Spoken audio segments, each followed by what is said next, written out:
We covered the West. Time for the East. Top-seeded Raptors kicking off Eastern Conference playoffs matchup against the Wizards. We'll also have some Heat Sixers tonight.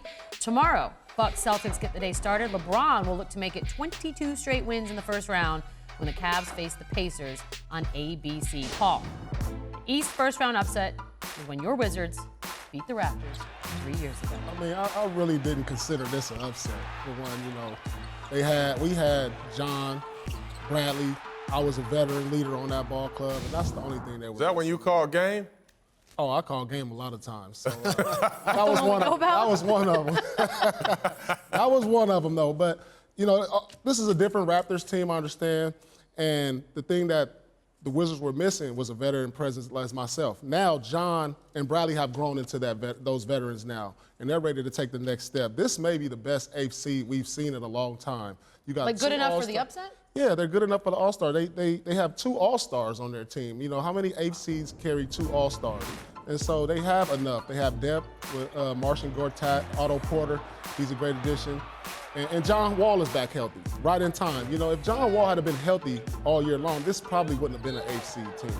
Paul, well, I mean, people argued that. Yeah, to me, you can't be good if you're eighth seed, Paul. Correct. And also, I want to get back to something. I appreciate your humility, but what made it an upset is because in the 4-5 series, one team shouldn't get swept. Exactly. And so this is the same collection of individuals leading the Raptors team. As you mentioned, they still have DeMar and they still have Kyle Lowry, who has to show that he can duplicate postseason success from what he's accomplished in the regular season. So that's what I'm interested to see. For me, I wouldn't say that it's a likely upset to me in the East, but I think I'm going with the Heat, guys. Really? I think I'm going with the Heat. Over the Sixers. Over the hot Sixers, yes. Who are you anymore, Chauncey? Sorry, I've been doing a little studying over the last couple of days. They split the season series. I think I know that they have more experience. Yeah. They got championship pedigree. I just think that if they're too evenly, if they split the season series, if it comes down to a seventh game, I got to go with experience. There's no way Philly should lose this series. They have top to bottom more talent. Well, that's why we call it an upset, Paul Pierce. No, that won't happen. I don't see a likely upset, but when I look at the brackets and I hear a lot of conversation, it seems that people think that the Bucks are going to beat the Celtics. I don't think that's going to happen. Absolutely, I do not think that's going to happen.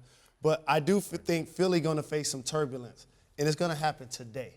What's going to happen is I predict the Miami Heat are actually going to win Game 1. I think Philly's going to win the series. And then you welcome Joel Embiid back. Which is another adjustment. Absolutely. You got to make. No question about it. Fair and then that's their adversity to me that now helps carry Philly to the conference finals, which I think we have yet to see. Thanks, guys. I need a guy who's under the most pressure out of the East. Let me see. LeBron James. There's only one guy. It's only one. Y'all taking the low-hanging fruit, guys. Here's why, Chauncey. Whoever makes it to the conference finals to play against the Cavs is going to celebrate their season. The Raptors going to exercise their demons, and we were the #1 seed. We could take pride in that. Sure? The Sixers or the Heat, they made it to the conference finals. That would be a victory. Same with the Celtics playing with an injury-plagued team. So that's why it has to be LeBron. Yeah, he's the only player. If he doesn't make it to the finals, we're going to talk about this. He's had his reign over the East for the last 8 years. We expect him with the way the playoff teams, you look at the Celtics, they're hurt. You look at the Heat, you look at the Sixers, they don't have enough experience. So, I mean, it's got to be LeBron James. It has to be. There's no one else in the East that you will even put in that category. Paul Pierce, Jalen Rose. You're right. You're right. I know However, where you're going, but you're wrong. That's low-hanging I think I know where you're going. And I'm going to go a little deeper. I think the pressure is on Kyle Lowry. I knew you was going there. He's an all-star, time and time again. This is the best team in the Eastern Conference. He hasn't been a big-time playoff performer. Therefore, there's some pressure on him to get it done. To get it done and to close the deal. I don't think us as national media are going to say if Kyle Lowry doesn't say they lose in the first round, it's not going to be a big story. Like if they lose first round or he doesn't make it to the finals, that's if Toronto loses in the first round after wire to wire being the #1 best team in the East, that's a big story. No, and if Kyle doesn't play well, that's a big deal. They just got $30 million a year. That's a big deal. That to me is why I don't believe he's under the most pressure because He played bad in last year's playoffs and still got his money. Yeah. If he didn't get paid and then he played like that this year, I would ride with you on that. But y'all taking the low-hanging fruit. I feel like you guys LeBron forgot, though, James? also the Heat. And granted, I understand that LeBron lives with a spotlight on him 24/7, but the amount of speculation and doubt over Kyle Lowry come playoff time is pretty significant. I don't think that it's absurd that we think Kyle Lowry might be feeling a bunch. I ain't mad at what you said, but let me put something else in the equation.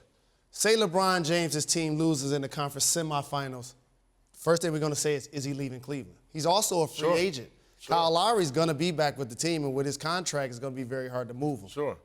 And like I said, you guys are right. I mean, LeBron, the most pressure for sure is on LeBron, but I mean, I think Kyle. 1A. And I think Kyle's maybe 1A. and he's going to ball today. And I got a small wager with this young man over here today because the Toronto Raptors will break the cycle and win Game 1.